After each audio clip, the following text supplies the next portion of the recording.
حضرت ابو بکر صدیق. میں نے کہا یہ محبت کی جنگ ہوتی ہے نا. حضرت علی کے ایک بھائی تھے جناب عقیل. جناب عقیل وہ جب انہوں نے کلمہ پڑھا تو نبی پاک کے بڑا قریب رہنے لگے, اور میرے نبی کریم صلی اللہ علیہ وسلم بھی ان سے بڑا پیار کرتے. حضور فرماتے ہیں تیرا کلمہ پڑھنے کی مجھے ڈبل خوشی ہوئی ہے. یا رسول اللہ کس طرح؟ فرمایا ایک میرا تو صحابی بنا ہے, دوسرا تو میرا بھائی تھا مسلمان ہو گیا ہے. حضور بڑا پیار کرتے. اب یہ محبت جو ہوتی ہے نا اس میں دوڑ بھی لگتی ہے اور یہ بری نہیں ہوتی, یہ دوڑ بڑی اچھی ہوتی ہے. حضرت عقیل اب قریب رہنے لگے. میں نے عرض کیا کہ نبی پاک اپنے ذاتی کام حضرت صدیق اکبر کو بتاتے تھے. گھوڑے کی تیاری کر, فلاں کام کرنا ہے, سیدہ فاطمہ کی شادی کرنی, ہر معاملے میں سیدنا صدیق اکبر پیش تھے. اب جب عقیل بن ابی طالب آئے تو حضور کا پیار تھا ان سے بھی, اب محبت کی جنگ چھڑ گئی. اب جناب عقیل کہتے ہیں میں کہنے لگا یار یہ کہیں پیچھے ہوتا ہی نہیں, ہر معاملے میں اسے پیچھے بٹھاؤ بھی تو آگے آ جاتا ہے, اس نے کیا کمال کر دیا ہے. کہتے ہیں آہستہ آہستہ نا میں جوان تھا, ابھی نوجوانی کا عالم تھا, تو وہ خاص پہلو میں سمجھنے سے ابھی قاصر تھا. توجہ ہے آپ کی؟ کہتے ہیں ایک دن نا بڑی باتوں میں حضور فرماتے ابو بکر میرا گھوڑا تیار کرو, تو کہتے ہیں میں دوڑ, کہتا تو چھوڑ میں کرتا ہوں. کہتے ہیں وہ چپ کر جاتے. جتنی جگہ وہ مجھ سے بن سکا میں نے روکا. حضرت صدیق اکبر بولے, کہتے ہیں ایک دن نا مسجد کی پہلی صف میں بیٹھا تھا. میں نے پچھلے جمعے بھی کہا تھا اگے ہو بوے جڑا پہلوں آئے, یہ حکم ہے نا حدیث میں, پہلے آئے اور آگے بیٹھ جائے, گدنے پھلانگنے سے منع کیا. کہتے ہیں ابو بکر صدیق, توجہ ہے آپ کی, ان کی عادت تھی کہ جمعے والے دن مسجد کی صفائی کرتے اور صفائی کر کے سب سے آگے بیٹھ جاتے. بات ذرا میں نے قریب ہو کے سن لی, پاس بیٹھ جاتے. عقیل بن ابی طالب کہتے ہیں میں بھی آیا سیدنا صدیق اکبر, اور مجھے کئی دنوں سے جلال تھا کہ یہ پیچھے ہوتا ہی نہیں. کہتے ہیں میں آیا تو حضرت ابو بکر آگے بیٹھے تھے, تو میں نہ جان بوجھ کے, بچہ تھا اور محبت تھی سرکار سے, ابو بکر سے بغض نہیں کوئی, خدا رہا اس بات کو ضرور ذہن میں رکھیں. فرماتے میں نے کہا ابو بکر اٹھ. مزے کی بات یہ ہے کہ جس مسجد میں صدیق اکبر بیٹھے ہیں اس کی جگہ بھی انہوں نے خرید کے دی ہے. مسجد نبوی کی زمین کی سب سے پہلی رقم حضرت ابو بکر صدیق نے ادا فرمائی. اٹھ. کہتے اٹھے, پیچھے چل. توجہ ہے آپ کی؟ آنکھ کہتے ویکھے کو کسی نے, پاویں مہڑا ہوئے تو پاویں تو چھوٹا بندہ آنکھے تو پھر تو دی خیر ہی نہیں, عمر میں چھوٹا ہو یا مال میں. اٹھ چل پیچھے. اللہ اکبر. حضرت علی دیکھ رہے تھے. کہتے ہیں سیدنا صدیق اکبر اٹھے, پچھلی صف میں, پھر اس سے پچھلی صف میں, پھر اس سے پچھلی صف میں, 7ویں صف میں پہنچ گئے, اور وہاں ہاتھ باندھ دیے. کہنے لگے شہزادے اجازت دے تو یہاں بیٹھ جاؤں, تو رسول اللہ کا خاندان ہے, اجازت دے تو یہاں بیٹھ جاؤں. حضرت عقیل کہتے ہیں بیٹھ جاؤ. حضرت ابو بکر صدیق چپ کر کے پیچھے مل جائے وہی کافی ہے. 7ویں صف, شہزادے یہاں بیٹھ جاؤں. میں بیٹھ جا. وہاں بیٹھ گئے, نماز جمعہ پڑھا, سب چلے گئے. حضرت علی حضور کی بارگاہ, یا رسول اللہ عقیل کو تو کچھ سمجھائے. حضور نے فرمایا کیا ہوا؟ کہ حضور اکثر ابو بکر صدیق سے یاڑ جاتا ہے, آج بھی پہلی صف سے اٹھا کے 7ویں صف میں. شکایت تو حضرت عقیل کی لگ رہی ہے نا, اور حضور فرماتے علی تو عقیل کی چھوڑ, بتا ابو بکر نے کیا جواب دیا ہے. تو ابو بکر کی بتا, تو اس کی چھوڑ, تو اس کی, تو میرے دوست کی, میرے یار کی, میرے خلیل کی بتا. تو حضرت علی رو پڑے, کہنے لگے محبوبہ ابو بکر جیسا درد کہاں سے ڈھونڈ کے لائے. تو چپ کر کے 7ویں صف میں گیا, اور اس نے کہا تو خون رسول ہے, تیری نسل پاک میں ہے بچہ بچہ نور, تو ہے نے نور تیرا سب گھران. چپ کر کے بیٹھ گیا. حضور نے فرمایا بلاؤ ابو بکر کو, عقیل کو بھی بلاؤ. دونوں آ گئے. حضور نے فرمایا ابو بکر جمعے میں کیا ہوا ہے؟ عرض کی حضور کچھ بھی نہیں. حضور نے فرمایا تجھے کسی نے صاحب سے اٹھایا؟ کہا نہیں یا رسول اللہ نہیں. آپ کو کسی نے بتایا؟ حضور کیا؟ فرمایا نہیں میں نے سنا ہے کہ تجھے عقیل نے. کہا حضور وہ شہزادے آئے تھے, انہوں نے یار اتنا جذبہ دنیا کہاں سے ڈھونڈ کے لائے گی. بلے شاہ اوتھے ککھ نہیں بچدا جتھے عشق نے لایا ڈھیرا. کہا حضور یار یہ لفظ تاریخ میں ڈھونڈو گے تو نہیں ملے گے. میرے ابو بکر صدیق کیا فرماتے ہیں؟ کہا حضور وہ نسل رسول کا شہزادہ ہے نا, اس نے ابو بکر کو 7ویں صف میں ابو بکر کا بیٹھنا پسند کیا تو ابو بکر راضی ہے. حضور اس نے یہاں بیٹھنا پسند کیا, تیری نسل پاک میں بچہ بچہ نور, تو ہے نے نور تیرا. اور کہا حضور وہ خاندان ہے, میں خادم ہوں, فرق تو ہے نا. تو وہ خاندان ہے، میں خادم ہوں۔ میرے رسول کریم صلی اللہ علیہ وسلم نے بلایا جناب عقیل کو، ڈانٹا نہیں، محبت فرمائی۔ سرکار نے فرمایا عقیل بیٹے بیٹھ جا، میں تجھے سمجھاؤں۔ پھر حضور نے بات چھیڑی، فرمایا تجھے پتہ ہے میرا ابو بکر کون ہے؟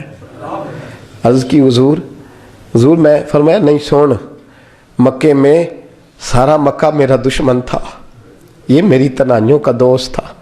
فرمایا لوگ تلواریں لے کے آتے تھے مجھے مارنے، اور اس کی تلوار اٹھتی تھی، کہتا تھا پہلے میں مروں گا پھر کوئی مصطفیٰ تک جائے۔ تجھے پتہ ہے یہ کون ہے؟ حضرت ابو بکر صدیق ہاتھ باندھے، حضور میں نوکر ہوں یا رسول اللہ، میں نے کوئی شکایت ہی نہیں کی۔ فرمایا عقیل یار ادھر بیٹھ بیٹے، میں تجھے بتاؤں۔ کہا لوگ مجھے شیب ابی طالب میں قید کر آئے تھے، میری بیٹیاں پتے کھا کے گزارا کرتی تھی۔ یہ ابو بکر تھا پورے مکے میں جو ظلم سہ سہ کے میرے تک غلہ اور اناج لے کے آتا تھا۔ فرمایا عقیل ادھر آ، میں تجھے بتاؤں، تیرا خاندان تیرا قبیلہ سوائے مولا علی شیر خدا کے، فرمایا وہ سب لوگ میرے ساتھ پیار کرتے تھے، ہمارے اوپر انہوں نے مکے کی زمین تنگ کر دی۔ فرمایا میں مکے سے نکلا تھا، ابو بکر کی بیٹی غار ثور میں کھانا پکا کے لاتی تھی، اس کا بچہ بکریوں کا دودھ لے کے آتا تھا۔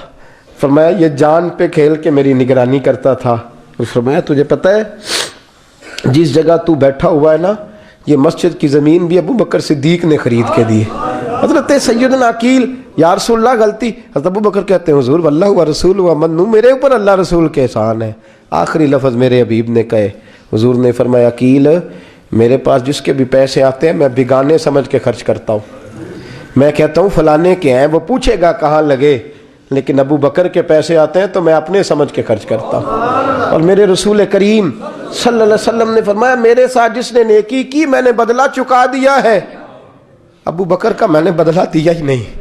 قیامت کے دن جب سب جنت میں جانے لگیں گے تو میں اس کا بازو تھام کے اللہ کی بارگاہ میں لے جاؤں اور میں کہوں گا یا اللہ میرے مولا، کلمہ پڑھنے سے لے کر غار تک، غار سے بدر تک، بدر سے احد، حنین، خندق، تبوک اور مزار تک، یا اللہ اس کی بڑی نیکیاں ہیں، اسے تو ہی بدلہ عطا فرما۔ میرے دوستو یہ رنگ حضرت سیدنا صدیق اکبر، بس وہ اقبال نے کہا کہ صدیق کے لیے ہے خدا کا رسول، اور اس سے آگے پیچھے کچھ نہیں۔ یہ جو ماننے کا انداز ہے نا، یہ دیکھیے نا، حضرت ابو بکر صدیق، بڑی دفعہ آپ نے بات سنی ہے لیکن اس بات کی لذت بڑی شاندار ہے۔ حضرت عمر نے طبیب بلایا ہے ابو بکر کو دکھانے کے لیے ملک شام، پہلے مانتے نہیں تھے، مولا علی کی سفارش ڈالی، پھر دونوں لے کے آئے، سیدنا علی المرتضیٰ بیٹھے ہیں، حضرت عمر بیٹھے ہیں، کہتے ہیں طبیب کو چیک کرو، ملک شام کا بڑا ڈاکٹر ہے۔ چیک کر لیا تو ڈاکٹر کہنے لگا کوئی مرض نہیں، کوئی تکلیف نہیں، کمزوری بڑی ہے، کمزوری بڑی ہے، ان سے پوچھے انہیں کیا مرض ہے۔ تو حضرت عمر کہنے لگے یار بول کیا مسئلہ ہے تجھے، کیوں اتنا کمزور، اتنا بیمار رہتا ہے، کیا پرابلم ہے، کیا مسئلہ ہے؟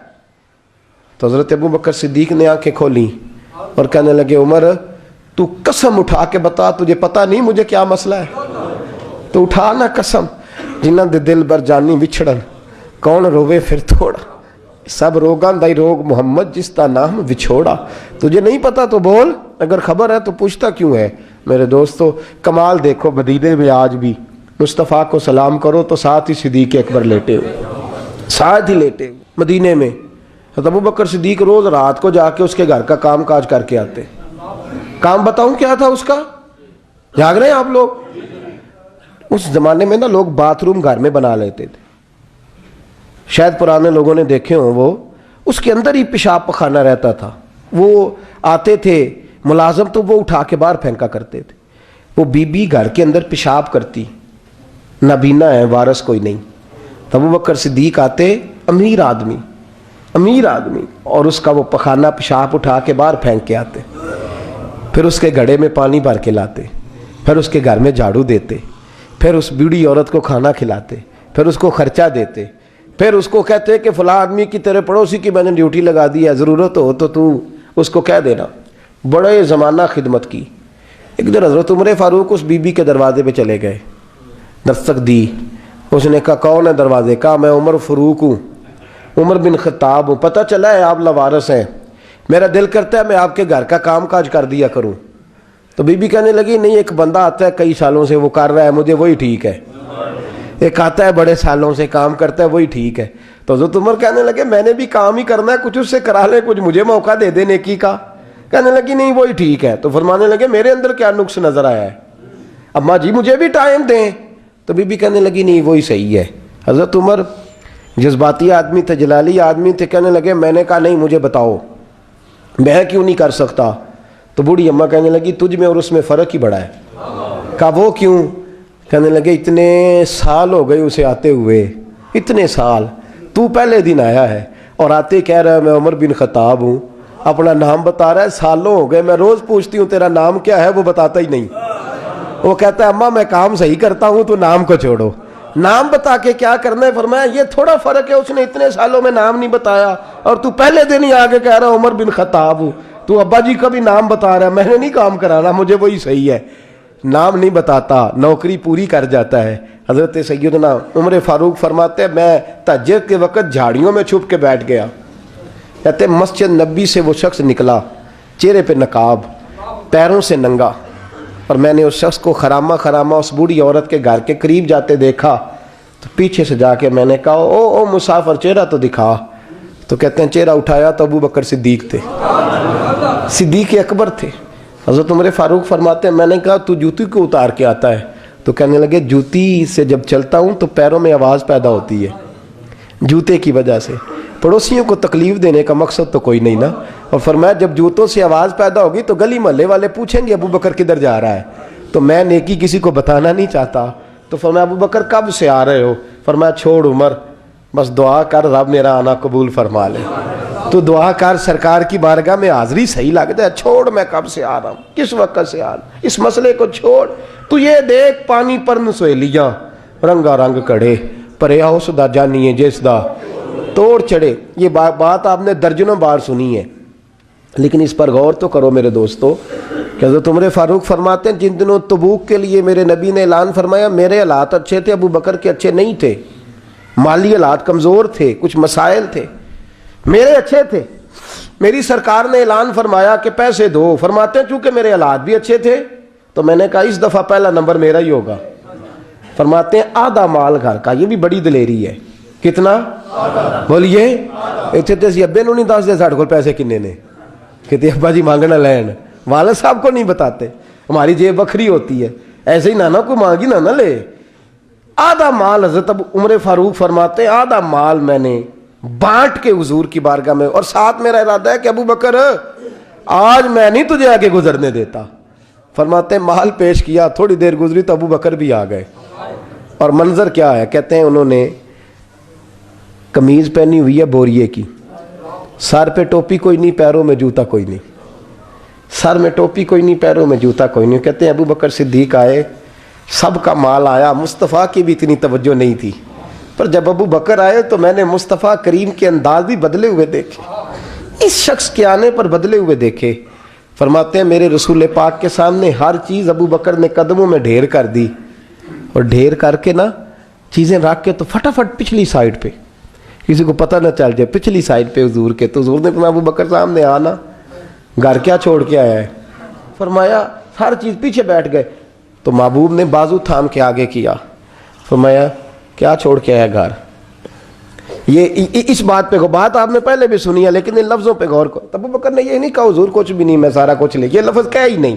اللہ کرے ہمیں اس عقیدے کو سمجھیں، اس نظریے کو۔ یہ ترمذی اور مشکات دونوں میں یہ لفظ موجود ہے۔